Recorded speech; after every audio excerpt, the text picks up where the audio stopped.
Hi, I'm Mark. I've decided to record my health journey from now on because it's so significant. I think it'll be pretty cool.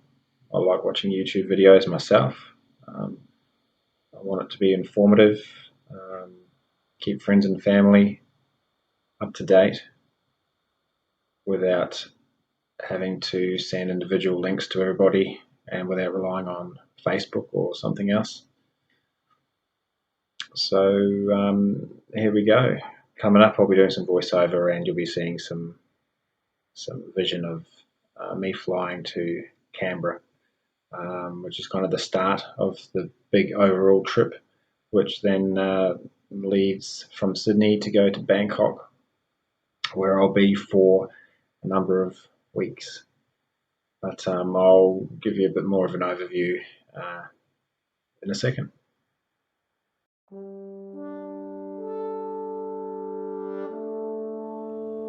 Yes, I can see it's in portrait mode. I'll improve for next time. 17 months ago was the beginning, when I first felt some pain in my stomach when I was out at dinner. I thought it was a hunger pain. I had a little bit of pain in the shoulder as well. It didn't go away after dinner though, not completely. I didn't really think too much of it. It wasn't really bothering me too much. Over the next couple of weeks, I kept training for the Whitsunday Trail Run. It's a run I've done many times before, and I was really keen to do a good time this year. 2019, that was. On that run, I felt a little bit of pain in the stomach. I attributed that to an energy gel that I had. I thought that was sort of just sitting in my stomach. I wasn't digesting it properly like usual. I finished and I actually won my age group. I think that's probably one of my best results. I've never won an age group before. I won a fancy pair of socks. I was pretty proud. They're orange and they look awesome. Hope to be able to wear them again, actually. Over the next few days, the pain got steadily worse, so I went to see the doctor. A blood test showed high levels of inflammation in the body, so I was prescribed some anti-inflammatories to start with. The pain just got worse. Panadol, Nurofen, and even bourbon didn't seem to help. First weekend in October, I could hardly get out of bed. The next day, Monday, which was a public holiday, I felt strong enough that I was going to make a run for the hospital.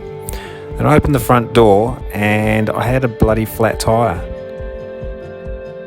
Anyway, I did what I needed to do and I drove to the ER. I was seen almost straight away, and about an hour later I was told I had bowel cancer, but a few more tests would be required to get the full picture. I was admitted then and there and scheduled for a CT scan, a prostate check and a colonoscopy. It took 3 days to have them all done. I was told it had spread to my liver and I needed to come back for a liver biopsy as well. Before the liver biopsy, I also had a PET scan. It was recommended that I have a portacath surgically inserted into my chest as a way to deliver the chemo directly into my system right next to my heart. It's better than going through veins in the arms each time. The veins in the arms collapse over time with the chemo. I said I needed a couple of days to get my head around it, and so I was discharged. I went straight to the beach to get into a more peaceful environment. It was probably about a week later that my dad and sister flew in from New Zealand. Dad recalls I was looking pretty sick sitting on the couch. I was going downhill really quickly. How much of that was due to the aggressiveness of the cancer and how much was me now knowing that I had cancer, I don't know. 2 weeks later I had a liver biopsy and the portacath was implanted. Chemo was due to start 2 weeks after that. Those 4 weeks were definitely tough. I tried to eat the purest, healthiest foods possible. I tried a vegan diet. However, I was really having trouble with my appetite. I would have the urge to eat something, then when it was placed in front of me, suddenly I couldn't eat it anymore. My calorie intake went down to around 200 or 300 a day.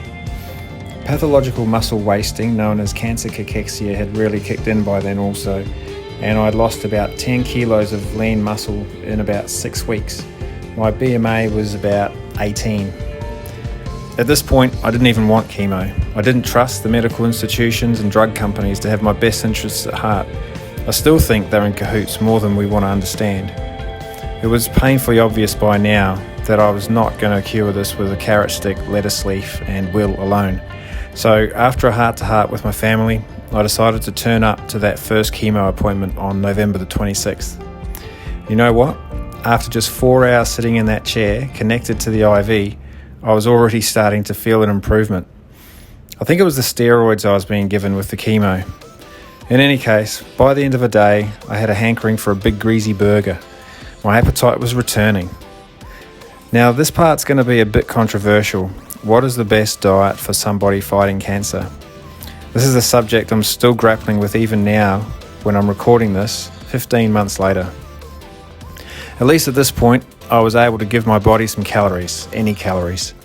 I left hospital after chemo that day with a portable chemo pump, a friend I would carry around with me for 3 days out of every fortnight for what ended up being the next 12 months. So, there we have it, made it to Canberra. I'll be placing updates on YouTube, so click subscribe and notifications so as you get updates if you want to follow along. And we'll see you in the next video. Cheers. Thanks for watching.